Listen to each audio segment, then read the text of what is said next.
As an American, I'm proud to be here. And as a human being, I want to show my appreciation. My appreciation to the courage that a black man showed when he saw injustice and struggled to correct it. As an American, he saw a country torn apart because of prejudice, and he moved to mend it. I want to show my appreciation to that human being who showed courage when he struggled to take me to the mountaintop, when he had the courage to show me the vision of a society that had overcome prejudice, a society that had overcome discrimination, and a society that treated everyone with dignity and fairness. Dr. Martin Luther King, happy birthday, and I thank you.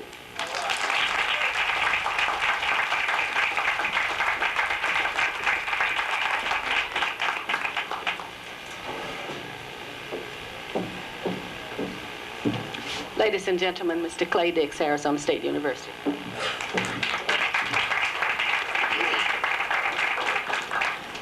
I'm aware of the lateness of the hour, but I stand here tonight as a beneficiary. Most of you are familiar with insurance policies. Dr. King's life and death certainly made me a beneficiary in that all of the things that I have been able to accomplish since that time can be attributed directly to his efforts. So as a beneficiary, this park should not be able to hold all of the people who have benefited directly or indirectly because of his efforts. Dr. King was a very young man when he died, only 39 years old, and often teased my family about pushing my age back. But as I approach that year, I'm able to realize the full impact of how much he accomplished in 39 short years. A lot of folks have been around here a lot longer and have not really accomplished very much at all. This is the challenge to us today. As a beneficiary, I'd like to sum up just a few views that I have reflected on all morning and yet this afternoon, and then I'm sure we'll be on our way.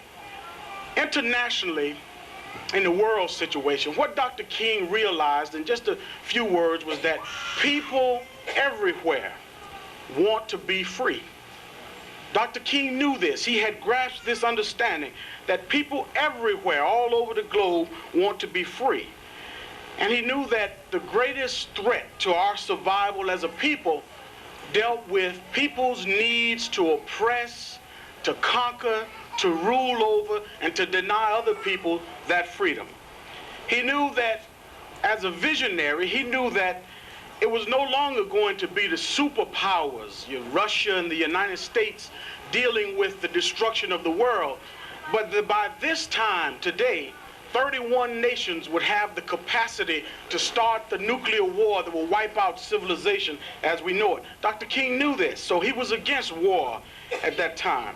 He was aware that one mistake by any leader of one of those 31 nations could trigger a series of events that would wipe out civilization. He knew that every nation now knew the secret to waging war. It's a very simple formula. All you have to do is declare your position as right. We are right in this issue. Secondly, you need only to invoke God's blessing and make it God's ordaining of your war. And thirdly, go to war. This motto is being followed by small nation after small nation as we stand here tonight. It's a very simple formula. It worked when only the superpowers could carry out the destruction of the world. Dr. King confronted the need for power and recognition and the need to be number one. This idea of being first, if you can remember some of his earlier speeches, he talked about being first and being number one as a very human and normal kind of gesture. But what he warned us was that the perversion of this, the taking it too far, this press to be first, could lead to the destruction of our civilization. What Dr. King knew was that, which our present leaders do not seem to be able to grasp, is that the power and being first in the world is not in nuclear warheads, but in the heads of people.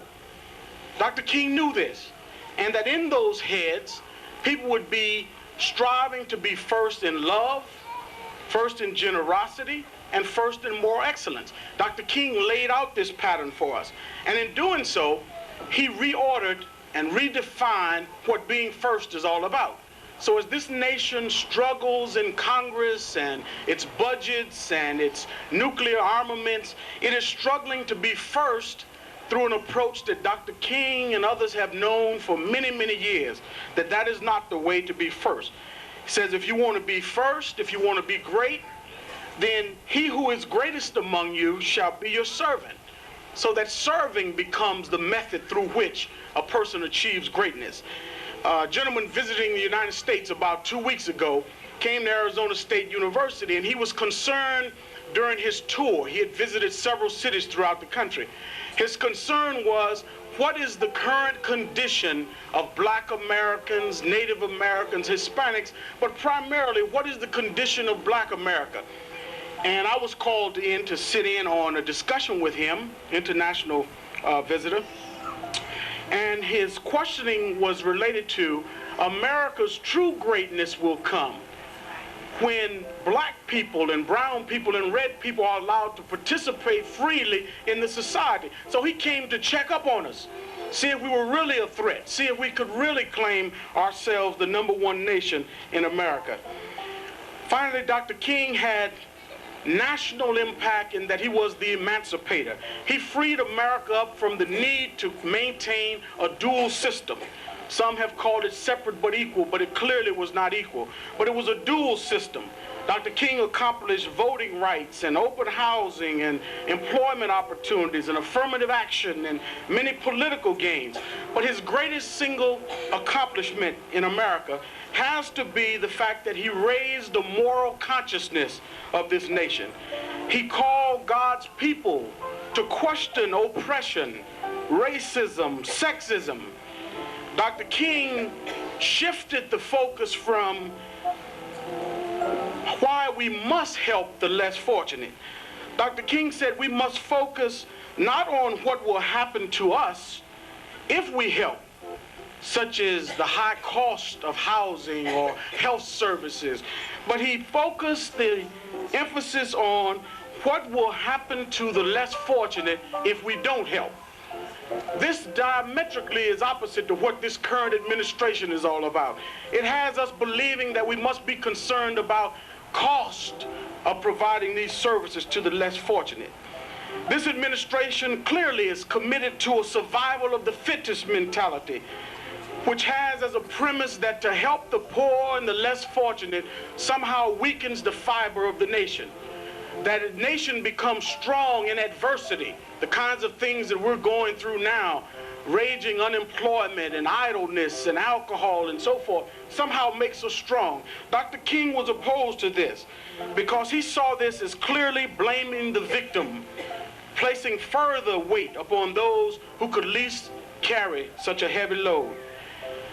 Finally, for those of us who are Black tonight, Dr. King, the prophet, gave us a warning, and at the time, those of us who were around had to be puzzled how Dr. King, on the morning of liberation, on the morning of freedom, would caution us about we have some difficult days ahead. To those who were around at that time, the question had to be, how could the days ahead be more difficult? We now have the vote. We now have affirmative action. We now have open housing. We now have the Civil Rights Act. But as a prophet, I'm sure Dr. King knew that there would be a price to pay for this freedom. Dr. King saw as a prophet and a visionary the breakup of the Black family. I'm sure he saw the loss of our heritage and history, which would no longer be taught to our young people. I'm sure he knew that America would go into a third revolution in its lifetime, one that would shift from agrarian society where slaves and strongbacks were important into a second revolution, which was the Industrial Revolution, which needed labor to work in industry and steel mills and auto industry. But Dr. King saw this third revolution that we're witnessing today, the shift toward technology and communication. He must have known that in that shift, no longer would an individual without technical skills and college degrees and ability to perform in a business world be allowed to pursue the American dream. Dr. King must have seen that the inner city would be abandoned by those of us who had been the beneficiaries of his efforts, that we would leave behind our brothers and sisters who were no longer able to compete due to lack of education or opportunity. It's ironic today that as we stand in the midst of a paradox, while at the same time we can have a black astronaut, a black Miss America, black elected officials in major cities, councilmen, and even a black presidential candidate, that we stand with unemployment numbers that are too atrocious to even begin to deal with, that our health problems mirror those of the pre-60s civil rights period. But one thing in closing that I'm glad Dr. King didn't do was leave us right there.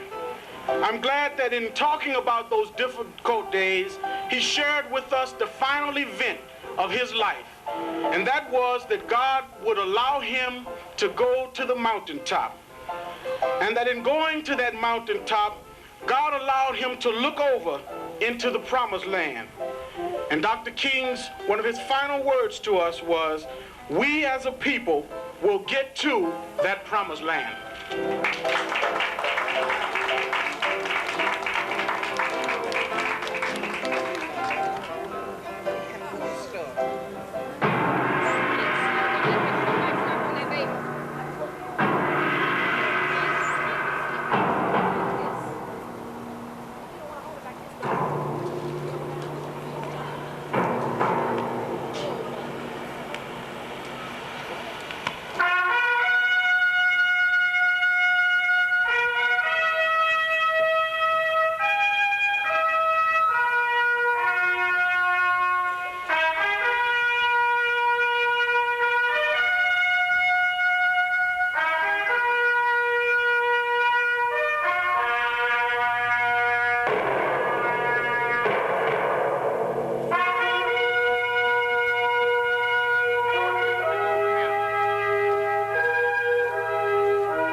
I accept the candlelight responsibility for my generation, and I pass it on to the next. I accept the responsibility of the candle of the light for those in my generation and my generation after.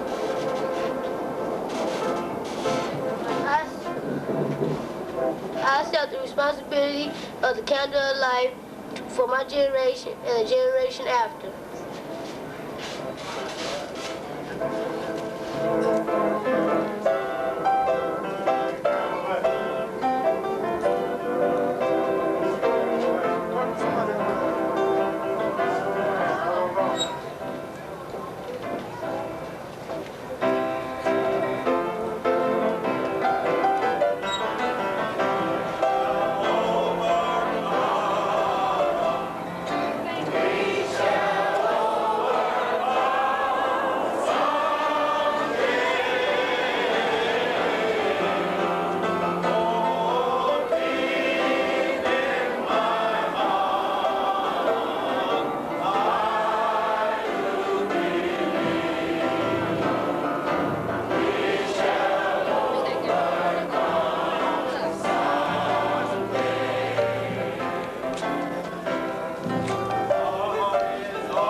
Ladies and gentlemen, we have been to the mountaintop, but you know, that's not where it is. The action is down in the valley where the people of God are crying, where the people of God are suffering. Go into the world and in peace, love and serve the brothers and the sisters, and the peace of God will go with you to keep you until we meet again. Let us all say, amen.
Yeah. Were you at you came in the inventory too? Isn't that awesome?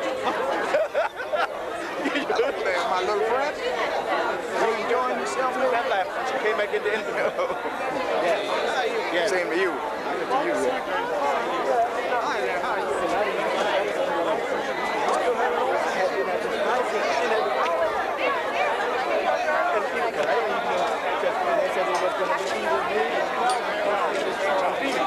And when this is what I said, well, Calvin, I thought when they were talking, I said, well, that's me. This is really cool.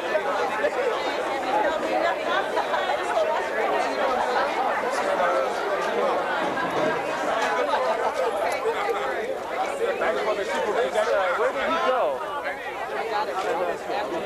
Your palace in Israel. In Israel. I see in Jerusalem. Yes, I've been to Jerusalem. And that's a very impressive. A friend of mine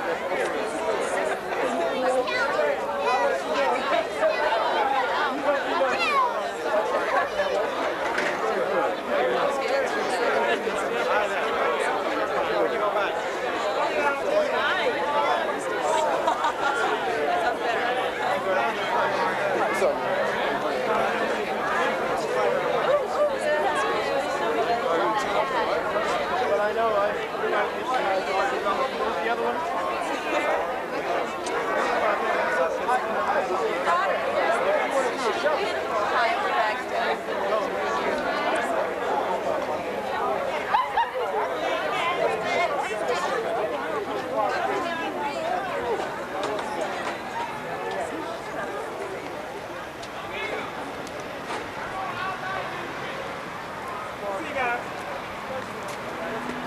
This your baby man? Yeah. Okay. Hey, Reverend Dick, I ain't gonna turn around.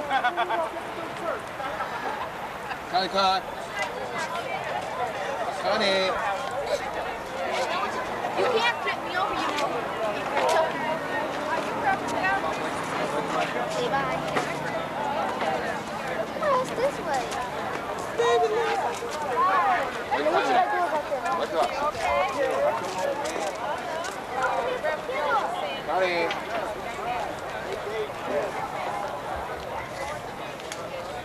$3.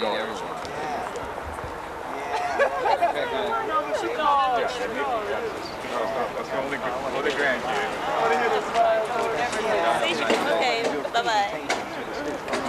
Fabricated story. Man, I tell you. How you doing? All right, how you doing? Great. Great.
Thank you, Sophie.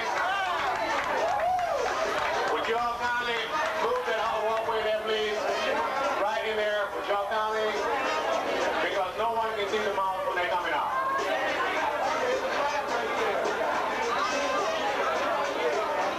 Would y'all clear that walkway, please? Party girl, would you kindly move over, baby cakes? We know you're a star and everybody wants to see you tonight. Okay, the next garment we're going to bring out, I think is Sandy.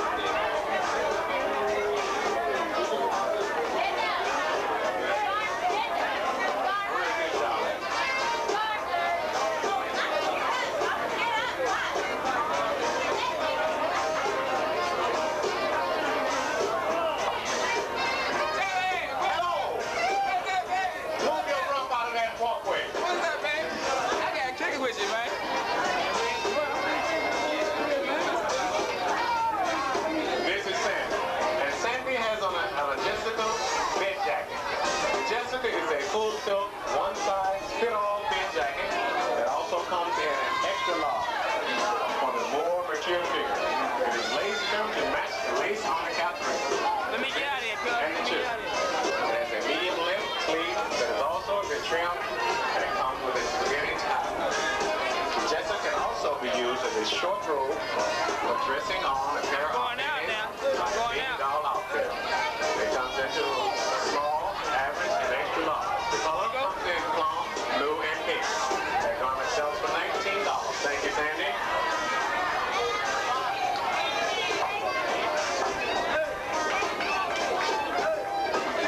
Would y'all kind of, gentlemen, would y'all kind of keep that walkway there, kind of, just so they can get back and forth? I appreciate it.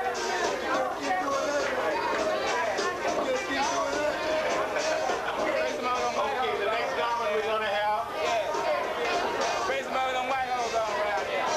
The garment is put out by Carol. Carol is wearing what we call the cheetah. The cheetah is a strapless gown, 100% polyester. The Jane gives her that wild animal look of the Tarzan in her life. It comes in a journal cut with 54-inch length, enchanted by a small strip of the side. It comes in a small, medium, and large, and the cheetah sells for $20.50. Thank you, Carol. Yeah, thank you, baby. Really my pleasure.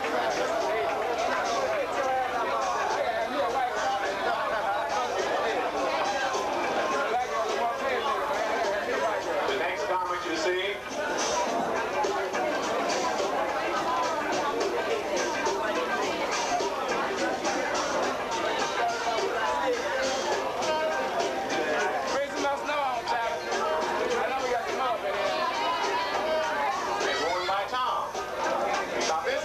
can be worn as a unisex by male or female. You can also wear this as pajamas, where you can look underneath. You can see here. Don't nobody want to see what he got, that little stub. Thank you, Tom.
see will be worn by Sandy.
The attention of the big personnel standing here. Would you all kindly move it out so they can also come through? The next garment you see is called the candlelight.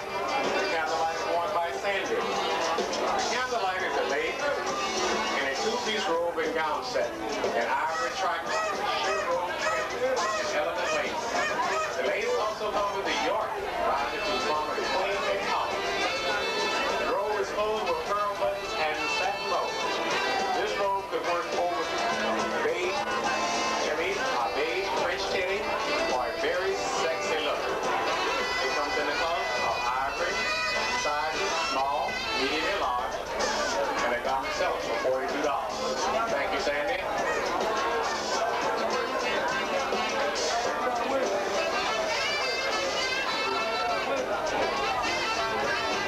Could you all please keep the aisle way clear there so the ladies can get back?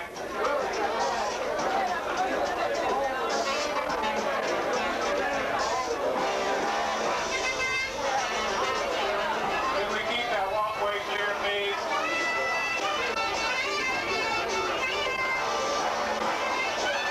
The next garment you see out there was worn by Carol.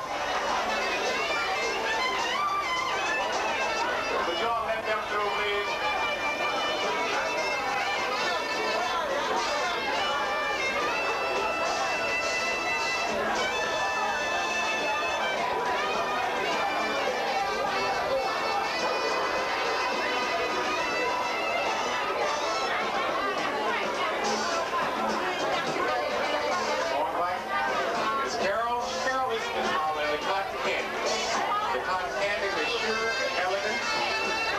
To its neck. Soft, applied 4-inch lace on the sleeve, made to put the fullest fit. Cotton candy would like to take a bite. It comes in the pink color pink and the size of medium. Thank you, Carol.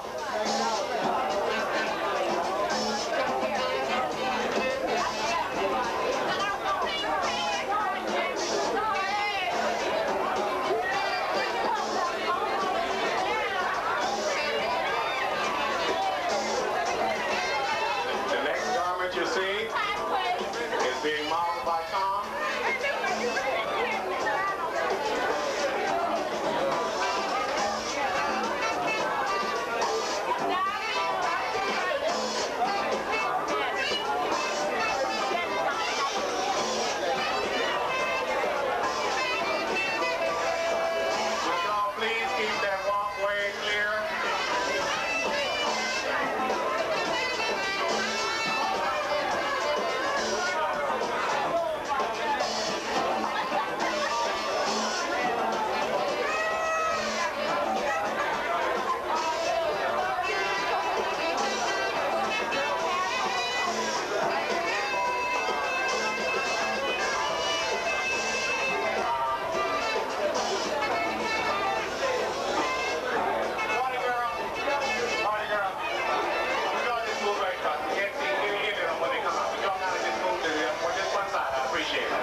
was smoking. I know you're going to be hungry.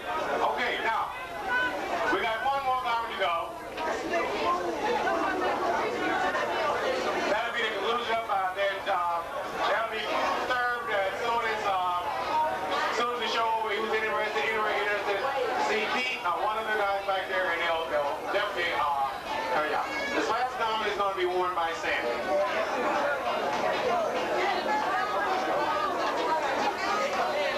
Sandy is wearing what was a Clio. The Clio is the true figure answer to the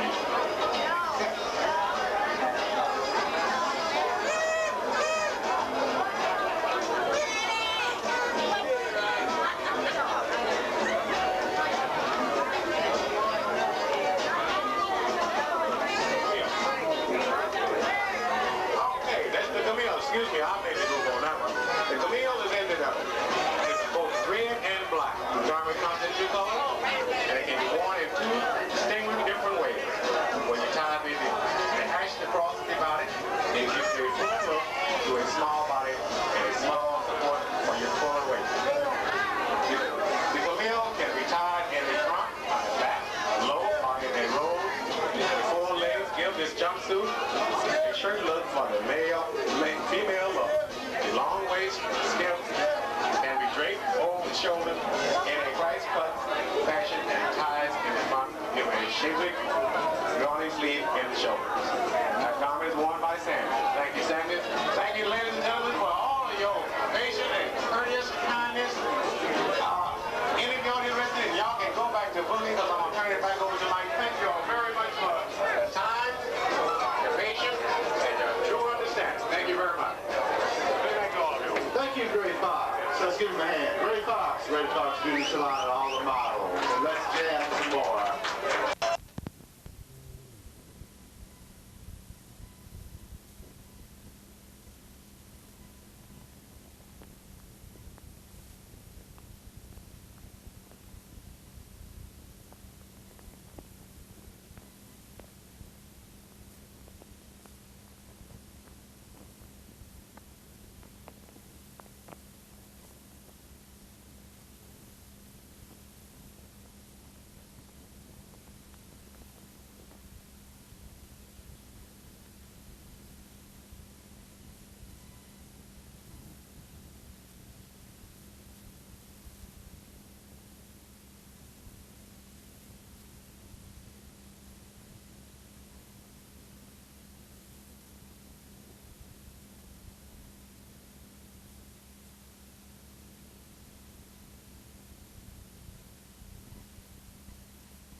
class.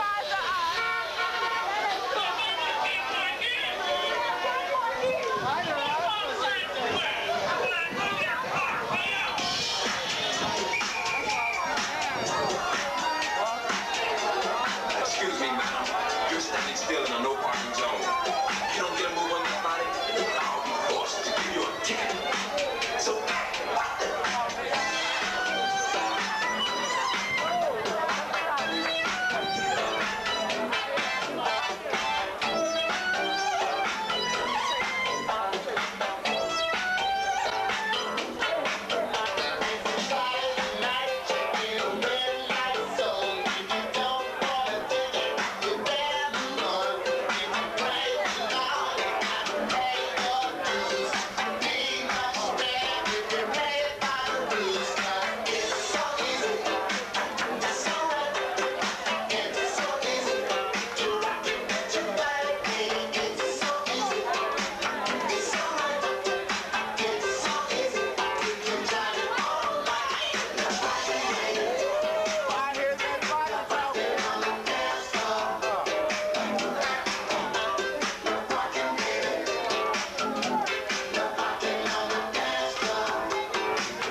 Celebrate